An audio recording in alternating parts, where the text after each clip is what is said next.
প্রধানমন্ত্রীজি, আমাদের সবার আদরণীয়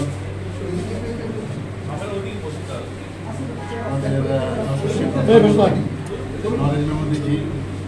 উনি একটা টার্গেট দিয়েছেন আসন্ন লোকসভা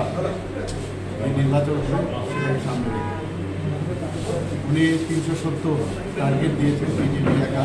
370 আমাদের যেতে হবে এবং আমাদের যে এলাইট যারা পার্টনার আছে ইন্ডিয়া তাদেরকে নিয়ে আমাদের 400-র উপরে আমাদের সিট আসন পাঠাতে, সেটাকে সামনে রেখে নিজে মার্গদর্শন আমাদের দিয়েছেন। সমস্ত জায়গায়, সমস্ত ত্রিপুরার সব জায়গায় আমরা যাচ্ছি। আমাদের দুটো আসন আপনারা সবাই জানেন, একটা ইস্ট আমাদের পূর্ব লোকসভার আসন, আরেকটা হচ্ছে পশ্চিম লোকসভার আসন। আমাদের আজকে খোয়াই আমরা এসেছি, সব জায়গায় আমরা যাচ্ছি, পদযাত্রা করছি, মিটিং করছি, র্যালি করছি, প্রসেশন করছি, সবই করছি। এখানে 5 কিলোমিটার আজকে আমরা আমাদের সাথে আমাদের যিনি প্রার্থী ভারতীয় জনতা পার্টির পক্ষ থেকে যাকে মনোনয়ন দেওয়া হয়েছে মহারাজ প্রীতি সিং দেববর্মা মহোদয় আমাদের সাথে আছেন। আমাদের সাথে মাননীয় মন্ত্রী মণিমেশ দেববর্মা মহোদয় আমাদের সাথে আছেন এবং এখানকার সমস্ত কার্যকর্তাদের নিয়ে আপনারা সবাই জানেন যে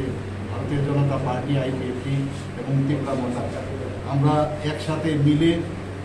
আমরা এখন এই নির্বাচনী লড়াই আমরা করছি এবং আমি নিশ্চিত যে পূর্ব লোকসভা আসনে আমরা ভারতীয় জনতা পার্টির গত বছর যে আমাদের ভোট পেয়েছি তার থেকে আমাদের টার্গেট ছিল 10% বেশি আমাদের অ্যাচিভ করা।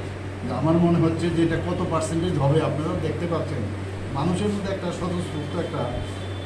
মানে সারা আমরা দেখতে পাচ্ছি। যেখানে যাই সেখান থেকে কেউ বাড়ির থেকে হাত নাড়ছে, কেউ রাস্তাঘাটের দোকান থেকে বিভিন্ন জায়গায় বিভিন্ন যারা বিভিন্ন সাবজেক্টের সাথে জড়িত যারা কাজে বিভিন্ন ধরনের কর্মচারী থেকে আরম্ভ করে যুব ব্যবসায়ী, ইন্টেলেকচুয়াল সবাই কিন্তু আমাদের প্রতি প্রধানমন্ত্রীজির উপর একটা আস্থা আছে। তো আজকে খুব ভালো লাগলো এখানে আমরা মহারানী প্রীতি সিং দেববর্মা মহোদয়কে নিয়ে আমরা যে এখানে আজকে নির্বাচনের যে প্রসারের জন্য আমরা এসেছি সেটা আমি তো অন্ততপক্ষে খুব খুশি। এখানে যে সারা যতটুকু ভেবেছি তার থেকে বেশি এখানে আমি দেখতে পাচ্ছি এবং আমি আপনাদের মাধ্যমে সমস্ত ত্রিপুরাবাসীকে আমি তাই আবেদন করব যে ভারতীয় জনতা পার্টি এবং আইপিএফটি এবং ত্রিপুরা মাথার যে অ্যালায়েন্স সেটা এক ত্রিপুরা শ্রেষ্ঠ ত্রিপুরা আমরা যেটা করবো শুধু এই লোকসভার শুধু নির্বাচন ক্ষেত্রে এটা স্টপ যেন না হয়, আমরা সেটা আরও সামনের দিকে যাতে আমরা নিয়ে যেতে পারি এবং মানুষ চাইছে যে ত্রিপুরাতে একটা শান্তি